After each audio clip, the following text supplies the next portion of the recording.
So, here we are for the third in this series of talks about using emergence as a therapy. And this time we're going to look at a picture, actually two drawings, which physically represent the progression of healing. And now let's start with that idea. Healing is progressive versus what? Versus healing is done? Yeah. So there is no such thing as an actual single point in the real world. Single points exist only in theory. Now what does that mean? The winner of the horse race today, this horse at this place at this time, this horse won.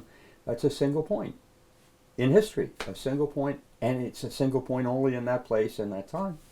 And it will always be true.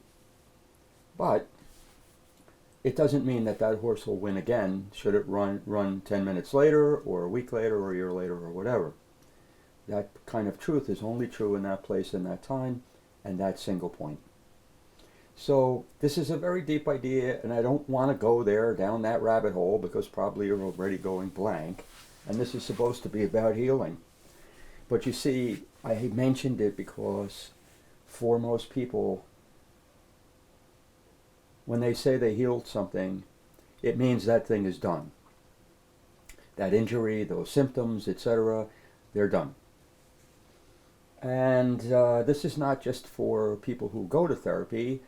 A lot of therapists believe that sometimes that happens. I would give credit to most therapists that they know, they've seen symptoms come back, but you see, that's where we're going in this talk.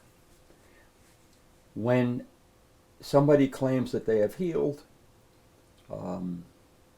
that's one claim, but then when symptoms come back, what does that mean? That's this talk. What does it mean? What do you think? So, I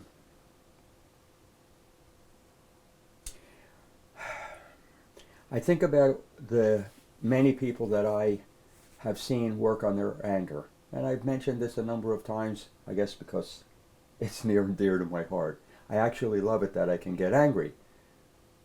Now, if you remember what we talked about in the talk before this one, I said that it's not just that symptoms go away, is that you feel love in that situation. Love for yourself, love for others, empathy, compassion. All those things come from healing moments. But now, what is happening in that healing moment? I'm going to try and stay away from the theoretical for now because we will come back to it, and it is important that you know it. But I want you to have useful things. You've had a lot of theory so far. So what happens is that the symptoms of an injury, well, they give us a sign. In fact, therapists use the word sign as well as symptoms, right? But they give us an indication that there's something there that that we've been injured. And I'm using the traditional words, that we've been injured. And then, when that thing comes up, that's often the motivation for people to go to therapy, either to return to therapy or to begin for the first time to go to therapy. But either way, this is often the motivation for them to go to therapy because they'd like to heal the thing that's causing them to suffer. Okay. Is this a valid reason to go to therapy? Absolutely. Absolutely. Yes. But it should be a part of the therapy that the therapist teaches whoever is sitting there the things I am about to teach you. If you don't, then they will not understand what the goal is in therapy, let alone what they can expect. So, go back to my idea that most people see healing as a one and done, a single point. And if they then see symptoms return, which often happens. Never as badly as it used to be. There is a reduction, a significant one, but symptoms in the right situation, if it more closely matches the original event wherein this injury occurred, then symptoms will again surface, and they can hurt. They are always more brief, and they are always less nuanced than prior to having had an emergence. But they come back. So what does that mean? So again, the temporary and permanent. So let's say the temporary, and you've been on medication for depression for 2 years, you feel much better, you've been in therapy as well as taking the medication, the psychiatrist has very carefully weaned you off of the medication, and you have now come for 3 months and sat with me, and you're really feeling well. Is that the evidence of healing? I will stay straight out. No, it is not. No, it is not. Well, what is the evidence of healing? The biggest thing I could say to you is that when I ask you what you were like in that time when you were depressed, and significantly, and I ask you how you think that your depression affected your children, or your friends, or your family. If you feel love and compassion for yourself and all of them in that moment, without effort, no coming to it with logic, if you feel love and compassion, empathy, without effort, then yes, you have begun to heal, and in a minute you're going to find out that the word begun means that 50% of the injury has healed. That's the minimum. An emergence heals 50% of what happens, and we will talk about that in a bit. But what if you don't? What if you feel anxiety about, oh, I might have that happen again? Well, those are the return of symptoms, because a part of what depression as a condition is, if it's something that it needs a therapist's help and so on, if it's that level of depression, part of what the problem is that your brain keeps worrying that it's going to come back. And so even on days where you're fine, there's a piece in the back of your mind of that anxiety. That is one of the symptoms of depression. That's a normal thing for a person who has had a major depression. Normal. Okay. And what am I saying? That it's okay? Well, it's the person's choice, quite honestly. But if it impairs their ability to give and receive love, then it's something to address again. Now, most people will hear me saying this and go, no, that's the proof that the healing didn't happen. Here it is again. Look, the symptoms are back. It must not have healed. Well, that's like saying that the horse that won that race that we mentioned a little while ago now runs a race a year later and it lost. And that's like saying, well, that horse lost. It couldn't have won before. Couldn't have won because it lost. No. Symptoms come back because parts of the wound haven't been addressed yet. Parts. But this is a very specific, it has a scientific, clear, measurable meaning in emergence therapies. It doesn't mean whether it has or has not healed. That's a black and white way to, excuse me, a black and white way to talk about what happens in therapy. And therapy is not a black and white endeavor in any way. It's so nuanced, it's so complicated because it's fractal. I'm simply saying that the process of therapy is like the process of watching a candle flame and seeing the beauty and the changes, etc. Right? It's never ending. But you don't know a candle flame until you can see the beauty.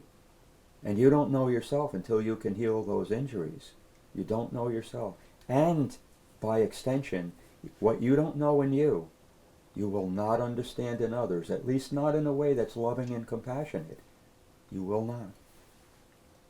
So, the first picture. The first picture is titled The Healing Spiral. How healing deepens. Now remember, I said healing is a process. It's not a single point. It isn't a one and done. And it isn't a matter of if you keep doing it over and over and over again that it's going to get any better. Because over and over and over again has nothing to do with being pleasantly surprised when you expect emptiness or pain. A lot of the symptoms simply come from the expectation of pain.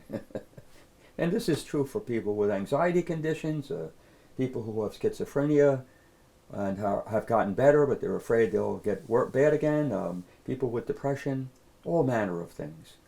You know, people have anxiety that the thing will come back because no one has ever taught them what healing is and what they should expect. And because most people probably want a therapist to make it one and done, when the symptoms come back, it's depressing. It causes anxiety. It makes them question if anything they did was worthwhile. Okay, so in this drawing, the healing spiral, how healing happens, the first thing, the half of the drawing on the left, is a circle. And there's a kind of a pretty gold and orangey oval that represents healing. The aha moment. Ah. Oh God, that was terrible. But the healing moment, the aha moment. And if you see the picture, it looks like it goes round and round, and that's what you come back to every time you're in that situation. In the situation which used to cause you to automatically and involuntarily act like a crazy person or be terribly afraid or terribly angry, whatever it is, whatever the symptoms, most people believe that healing looks like that. And you realize there's one healing moment there. One, just one. Well, that's not the way it is. And so if you look at the half of the drawing on the right, what you see is something that looks like a spiral. And it's going inward. Looked at from the top, it looks just like that thing over there where it's a circle and it goes around. But in actuality, it is a spiral that goes deeper and deeper inside you. And there are many, many, many, many healing moments. Do you have to be in therapy to have all those other healing moments happen? Sometimes, mostly not. Once an emergence happens, it's as if a door opens inside you. And once you know where that door is and the door is unlocked, you can walk through it again when you're in that situation, that place or thing, or you're with that person, right? You can walk through it again. When I spoke in the last talk about the hot soup, and this woman, her name was Sorrel, and she stood in the doorway while I was trying to wolf down boiling hot soup, and I was burning my tongue, and she said, don't eat so fast, you'll burn your tongue, right? Something to that effect.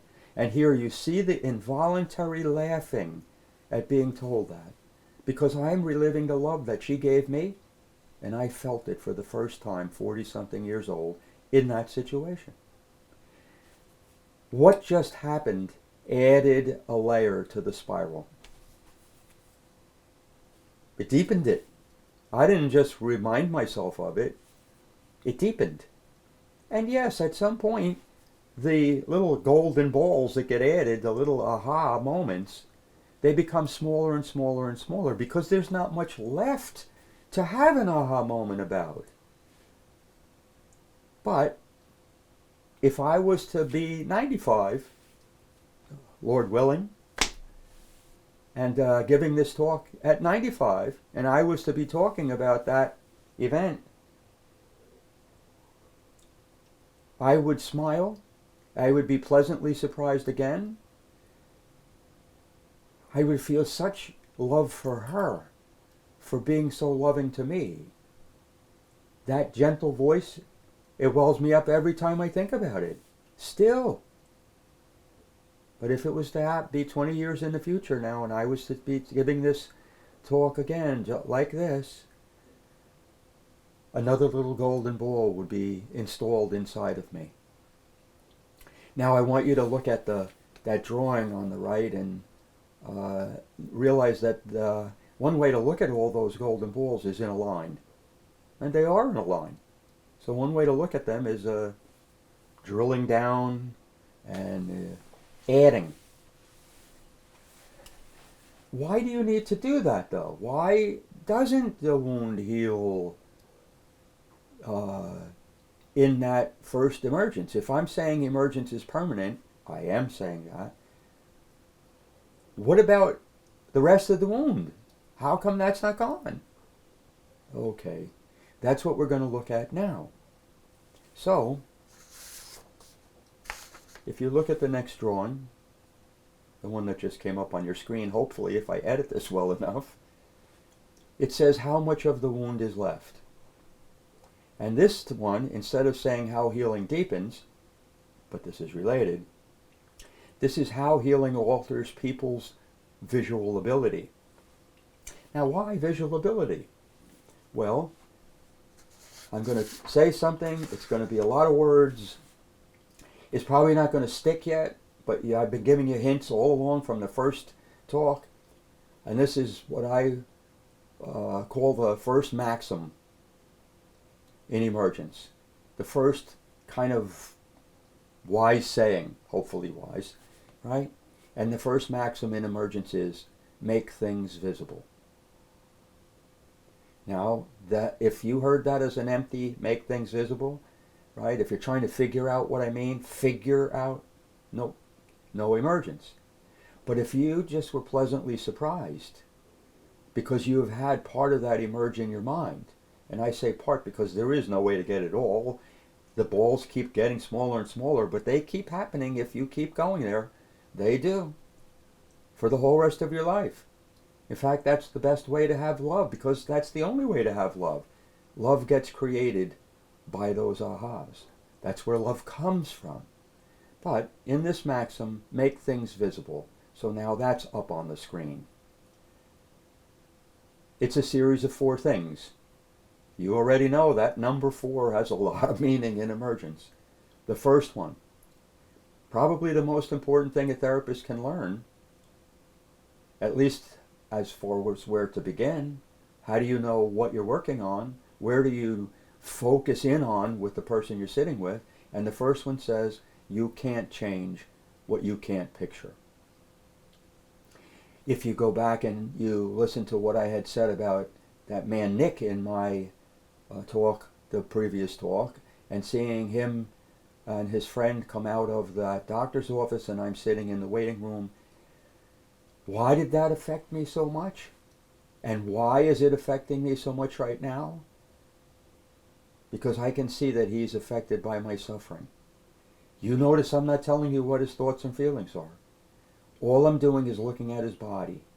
Emergence only uses evidence in front of you, right in front of you. No inferences, only what you can observe.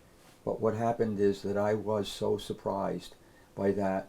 He was affected by me. By me being angry? No. Yeah, I can't rule out that that was none of it, but he didn't look frightened. He looked down and to the right, and I know that that movement of the head and eyes is associated involuntarily with shame in human beings. We learn it very early on. We learn to move our heads and eyes like that when we have that feeling. Somehow it just gets put in us. And, yeah. So, how did I change that day? Because I had a picture for him and the aftermath of what had happened to me. that picture got added to the ones that I had about what happened to me. And together, they began in me an ability to love people who have been molested and people who have molested people. I am not saying I don't get angry. I'm not saying any of it's okay. I don't use the word forgiveness about this. That's a very odd word to me. But what I say is that it is the experience that I'm having is love, compassion, empathy for myself, for Nick, for both of us, and for everybody else who has been on either side of that wall. So, what changed me that day? I suddenly was pleasantly surprised by the picture that I saw. What had prevented me from getting over before that? The first piece in this group of 4 things. You can't change what you can't picture. Then there's also the idea of everything I've been trying to teach you about why I use drawings to make my discoveries. You can't picture things which do not have a physical existence. Okay, that's a brain breaker. Slowly. You cannot picture things which do not have a physical existence. Okay. We often talk about things like energy as if it's a thing. Okay, and the people who know me and know how weird I am, no. Energy is patterns of matter moving. It's not a thing. Okay, somebody might say, but those patterns of matter moving are a thing. Well, okay. There's a word reify. It means to take something that's not a thing and turn it into a thing, or treat it like a thing. And it's important to me because you can't picture things which do not have a physical existence. Try picturing love. Not an example. Try picturing love. Try picturing God with no example. Nothing to draw on. You know, ball of light is still something you can see. Okay. You can't change what you can't picture. You can't picture things which do not have a physical existence. Emergence uses drawings to give invisible things a physical existence. This is so important. I have been saying this now for a number of talks. Emergence uses drawings to give invisible things a physical existence. And the last piece of this is you can change what you can see. So, what does that have to do with this drawing, which is about how healing happens? How much of the wound is left after you have an emergence? So, and hopefully this will be simple,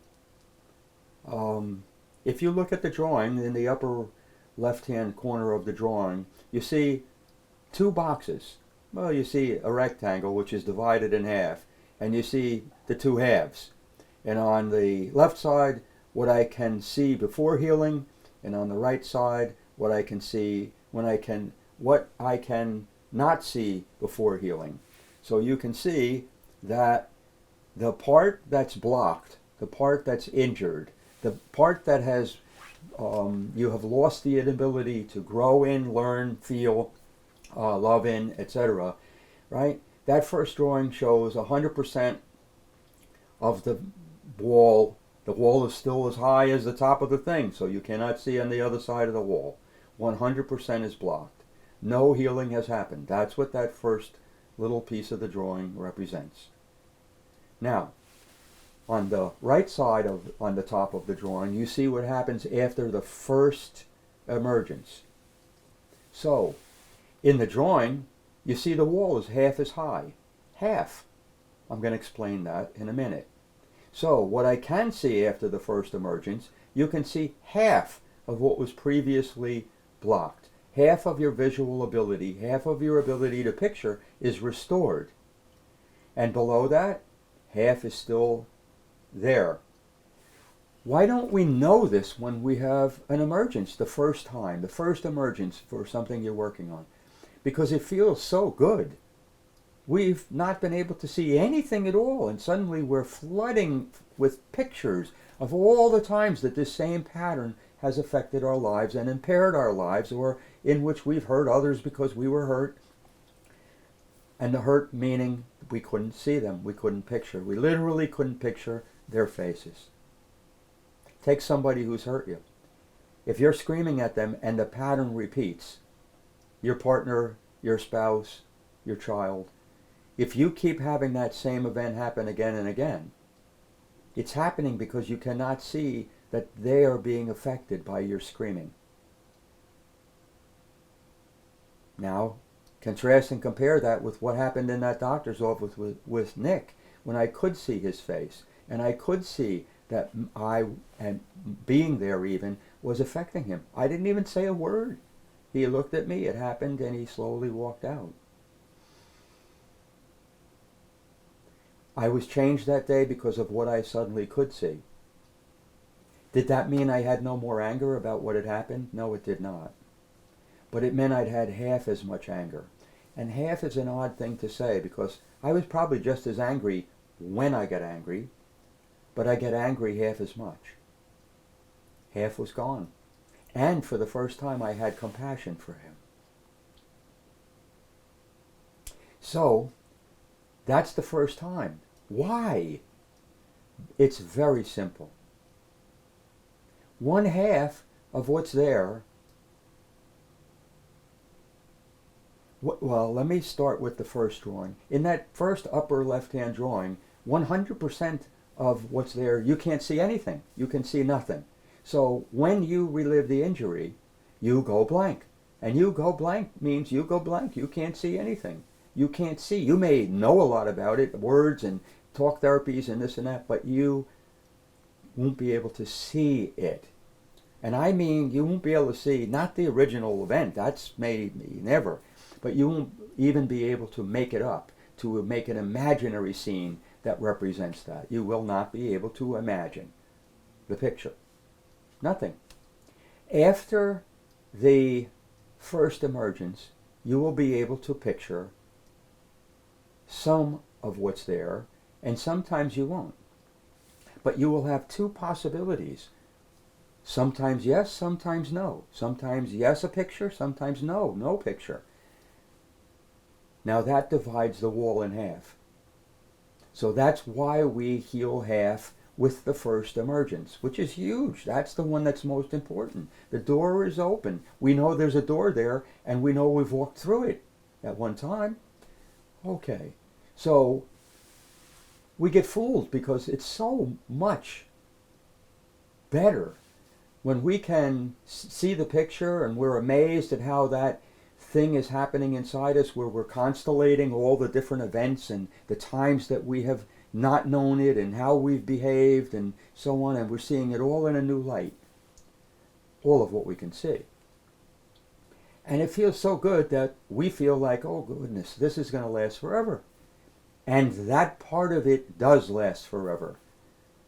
But we don't in that moment have any access to seeing what's left. We don't. Because whatever we have just emerged from is that particular set of circumstances, symptoms, words, phrases, facial expression, whatever it is. In an event, it's infinitely complex, an injury, and our minds record a whole bunch of things. And half is gone that first time. But the half that's not there will only surface when we're past that first emergence, past it, way past it actually, but in that circumstance where it's closer than ever. So what would be an example? So in that story about Sorrel and the chicken soup and burning my mouth and so on, she's standing in a doorway, she's saying this to me while I'm seated at a little desk, facing away from her. Okay. I can see all that as I'm telling you. Can you tell I am picturing it? You may not be able to. So you'll have to take my word. But I am trying right now, and I cannot picture being seated at my dinner table when I'm a boy, 6 or 7, with soup, and having my mother come to the door. I can picture that. I cannot picture her saying it with that kind of kindness. Don't eat so quickly, you'll burn your tongue. Now, if I was to step away from this talk, which I'm not going to, I could now, right now, in this moment, acquire yet another one of those little golden balls because it's up. And I know how to get myself to be able to picture. I know the process of doing emergence as a therapy. But I'm not. I'm just trying to give you an example that no matter how much and how long ago it is, there are always more yellow balls to collect. And that is a good thing. So when we look at the drawing at the bottom, across the bottom of this drawing, and it's titled Blocked Visual Ability, go back to the maxim. You can't change what you can't picture. The pieces of what's in that drawing, so the first piece there's 50% left. You can't change the half that's in that 50%. You can't make any changes there. You can't learn anything new in those situations. And the ones that have healed, you keep on learning and loving it and feeling empathy and compassion, love for yourself, all that. It just gets stronger over the course of your life every time you relive this. So what happens if you then, say it's 6 months later or a year later, or even 50-something years later, like what just happened to me? What happens? Well, if you then do emergence, successfully have an emergence about what's left, well, you cut what's left in half. So now cumulatively, 75% of what you formerly could not picture at all, not even imagine it, you can see. But 25% is still there. And that's the pattern that happens to us when we heal. And I want you to notice it's a 2 that are 1. That's the numbers which are at work here. You're always cutting in half the piece of the wound that's left. And the next one in there's 12.5% left, half of the 25. And the next one is 6.75% is left. And that's a series of 4 different emergences about the same wounding pattern. And that's how healing happens. And then if you go back to the drawing of the healing spirals, you can see why I have so many golden balls, but they keep getting smaller and smaller. Because every time you have an emergence, you cut half of what is left, half of the blindness, half of the blocked ability to visualize in that situation. Half of it goes away.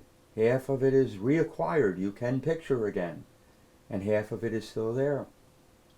So, this is like Zeno's paradox with the tortoise and the hare, which there is some falseness to that one, but this one, not so much. This is actually there. And it's not about what's faster. This is about how much of the wound is left. So, every time that you have an emergence about something, it heals half. The first one heals 50%. That's a lot. That means half is left, 50%. The next one heals 25%. That was of the total, but it heals 50% of what was left. The half of the half. And the next one, half of the half of the half. And it's beginning to be a strange thing to say. Half of the half of the half of the half. Right, that's as far as I went on that page. But when you think about how much of that kind of goldish brownish space is above that one all the way on the right on the bottom, and you think about how much is left, well, those are the situations that you feel love in versus the situations where you feel angry, blank, depressed, anxious, and so on. And that's how healing happens in emergence. It's not cumulative in the sense of the more you do, the better. It's cumulative in the sense of a half of a half of a half. It requires yet another emergence to cut the thing in half again. The good news is that this process is how we learn to love. It's literally how we learn to love, feel empathy, compassion. In the, what I call layer 2 sense, in the intellectual sense, it's how we learn to forgive ourselves and others. But forgiveness is a small word. Forgiveness doesn't say, you love the person who hurt you. It just says, you don't hate him anymore. And that is not what emergence does. It generates love. So, We've gone through a lot already in this talk.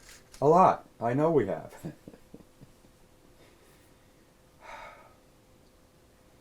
And why is it important? Because when you sit with somebody and you have this longing in your heart to change a life, you must have a reasonable expectation for what could happen. The goal is to learn how to give people emergences to up the odds that they'll have it, because you cannot be guaranteed to do it no matter what you do. There's no technique in emergence. There are only general styles of sitting there and having a conversation with the person in hopes of having them picture something where they used to have nothing. There's that. And there are a lot of skills to learn to do this which help you. It's not like it's just magic. It's not. It's science. But realize what I have told you so far is science. It quantifies change accurately. And it qualifies what change is. Exactly. Both are measurable in the real world. They're not just theoretically measurable. You don't have to take someone's word. If you're listening to this and you have never had someone give you an emergence in a way that was deliberate, not accidentally, not like Nick, not like Sorrel for me, but ways that I have actually used emergence as a therapy to change my life. For instance, in my therapy book, I write about my fear of heights and how I healed it when I was standing on the cliffs in Amalfi. If you're interested, you can read about it. It's kind of insane. It changed my life. Notably, my friend Steve, one of my longest friends in my whole life, later that day said to me, "What happened? You're so different." I so love it when I get this validation from the universe that emergence is real. Even though I believe it, I'm still human. I'm still in some way waiting for the shoe to drop and somebody's going to go, "The whole thing was your imagination." I don't think so. And you know, I hope you allow for the possibility that I'm a complete bullshitter and this is just a cult and you are just being forced to repeat stuff. But I hope you keep looking to try and see in those moments that the only way you can feel that is if you can't see my face and my eyes and my desire to help you to learn how to change lives. I'm so glad you're here.